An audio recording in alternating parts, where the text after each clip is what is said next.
विश्वसनीय का प्रतीक श्रीनाथ कंस्ट्रक्शन। देवास रोड की सभी कॉलोनियों में प्लाट और मकान उपलब्ध हैं।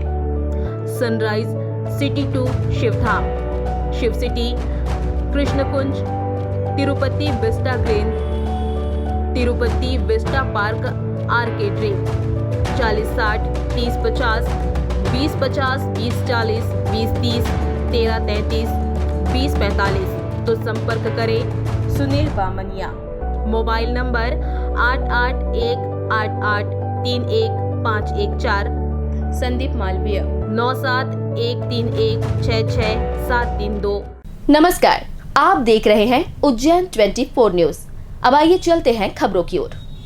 उज्जैन में हर साल आयोजित होने वाली शिप्रा तीर्थ परिक्रमा का शुभारंभ बुधवार को रामघाट के ध्वज पूजन के साथ हुआ, जिसमें पंडित पुजारियों ने वैदिक विधि से पूजन किया और अतिथियों के स्वागत के बाद यात्रा की शुरुआत की गई।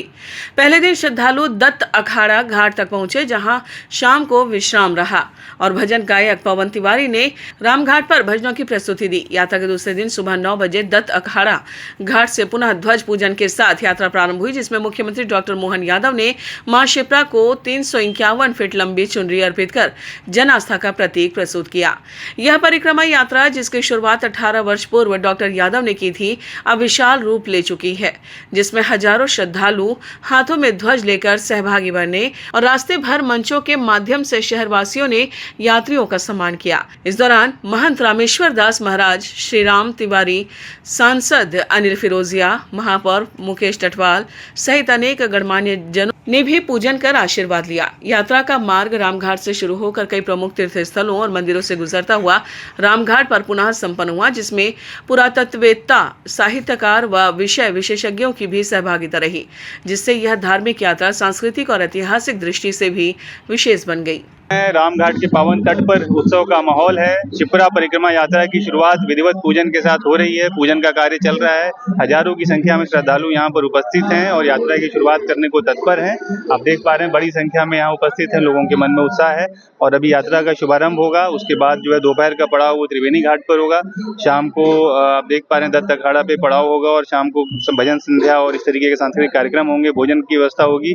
उसके बाद कल सुबह फिर यात्रा की शुरुआत यहाँ से होगी सामने से, और वाल्मीकि धाम से होते हुए शाम को चुनरी यात्रा, जहां हम खड़े हैं यहीं पे चुनरी यात्रा का कार्यक्रम होगा। और उसके बाद आप देख पा रहे हैं सामने की तरफ आर्मी का बैंड एक आने वाला है, जिसकी भव्य तैयारियां हमारी वो मुख्य आकर्षण का केंद्र होगा। उसके बाद एक सांस्कृतिक कार्यक्रम होना है और उसमें जो मुख्य प्रस्तुति रहेगी वो प्रसिद्ध कलाकार स्वस्ति मेहू जी के माध्यम से रहेगी। और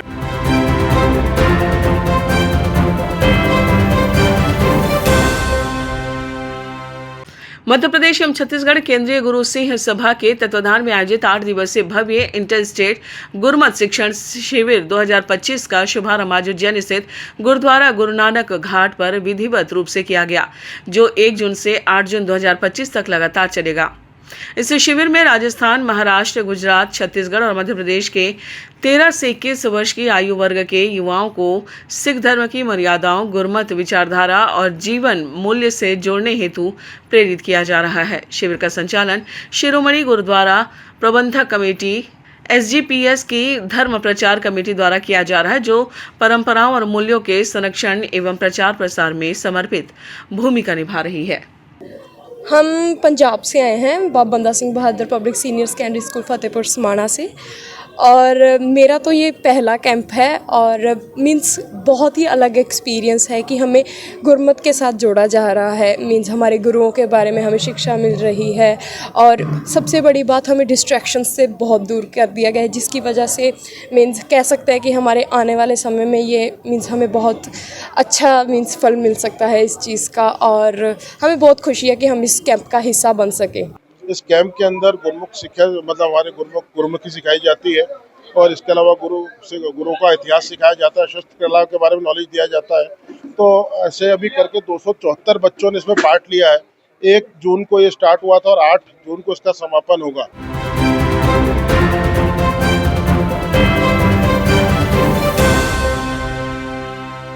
लोन HDFC बैंक के संग अपने सपनों और जरूरतों को पूरा करने के लिए सभी तरह के लोन के लिए जुड़िए HDFC बैंक के साथ। एक नई दुनिया बैंकिंग लोन सेवाओं की। जहां आपको मिलेगा 2 wheeler loan, 4 wheeler loan, gold loan, personal loan, business loan, KCC, कृषि उपकरण, commercial loan, construction equipment loan, refinance loan, car loan, bus loan, truck loan, JCB, CC limit, health care, finance, credit card, दुकानदार overdraft, home loan और भी बहुत कुछ। Home loan नगर परिषद area के लिए ही सिर्फ मान्य है। आपकी सभी लोन से संबंधित जरूरतों के लिए आपका अपना बैंक HDFC बैंक। आज ही आप संपर्क कीजिए HDFC bank services provider Pragati Saxena, Shri Vinayak services, address LM complex, first floor near SBI bank, Freeganj tower, Ujjain, Madhya Pradesh. Contact number 9977854343 7441182803।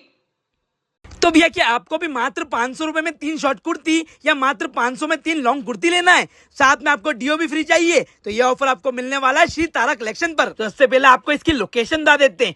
Freeganj tower से आपको सीधा जाना है इंदिरा गांधी चौराहे तरफ, वहां से आपको लेफ्ट लेना है और होटल समय वाली गली में आपको एंटर करते ही लेफ्ट में इनका शोरूम दिख जाएगा, जिसका नाम है श्री तारा कलेक्शन। तो आपको सीधा अंदर ले चलते हैं। यहाँ पर आपको एकदम लेटेस्ट और ट्रेंडिंग कलेक्शन मिल जाएगा। साथ में जो ऑफर चलने वाला है ये आपको 25 मई से 8 जून तक मिलेगा, जिसमें आपको मात्र 500 में 3 शॉर्ट कुर्ती और मात्र 500 में 3 लॉन्ग कुर्ती मिलने वाली है। साथ में डीओ परफ्यूम बिल्कुल फ्री मिलेगा।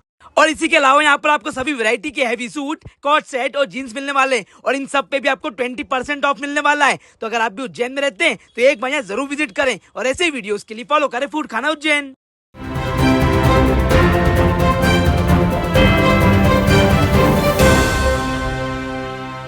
उज्जैन में बुधवार को अखिल भारतीय आशा कार्यकर्ता महासंघ के बैनर तले सैकड़ों आशा कार्यकर्ताओं ने एक विशाल रैली निकालकर MP NRHM द्वारा जारी किए गए नए आदेशों के खिलाफ जोरदार प्रदर्शन किया और कलेक्टर कार्यालय पहुंचकर नारेबाजी करते हुए धरना प्रदर्शन दिया। प्रदेश महामंत्री सुमन पटेल ने बताया कि आशा कार्यकर्ताओं को 60 और 65 वर्ष के नागरिकों का घर घर जाकर वजन मापने, बीमारियों की जानकारी जुटाने और पुरुषों की कमर का नाप लेने जैसे निर्देश दिए गए हैं, जो महिला आशा कार्यकर्ताओं के कार्यक्षेत्र और गरिमा के खिलाफ है। उन्होंने इस आदेश को तुगलकी बताते हुए कहा कि आशा कार्यकर्ता मूलतः महिलाओं और बच्चों के स्वास्थ्य से जुड़े कार्यों में संलग्न रहती हैं और अब पुरुषों की कमर मापने जैसे कार्यों से उन्हें असहजता और असुरक्षा का सामना करना पड़ेगा। सुमन पटेल ने सवाल उठाया कि यदि इस आदेश के पालन के दौरान किसी भी आशा कार्यकर्ता के साथ कोई दुर्घटना होती है तो उसकी जिम्मेदारी कौन लेगा। आशा कार्यकर्ताओं ने शासन से इस आदेश को तत्काल वापस देने की मांग की है। एक आदेश आया है आशा कार्यकर्ताओं के लिए कि वह घर घर जाएंगी और सभी जो 65 साल 60 साल के जो पेशेंट हैं उनका वजन लेंगी, उनकी अन्य जो बीमारियां हैं उसके बारे में बात करेंगी और जो पुरुष लोग हैं उनकी कमर का भी वो नाप लेंगी। तो ये तुगलकी आदेश हम नहीं मानेंगे। इस तरह से आशा कैसे कर सकती है? क्या इसके लिए उनको कोई मिला नहीं? ये काम किसी अन्य अधिकारी को देना था। वो एक महिला है, महिला के लिए काम करती है। हमारी आशा दिन भर डिलीवरी वाली महिला हो, चाहे ऑपरेशन वाली महिला हो, बच्चे हो, उनके लिए हमारी आशा काम करती है, नहीं कि पुरुषों के लिए। इस तरह से हमारी आशा जाएगी और ये करेगी। कल से अगर किसी आशा के साथ कोई दुर्घटना होती है, उसका जवाबदार कौन रहेगा?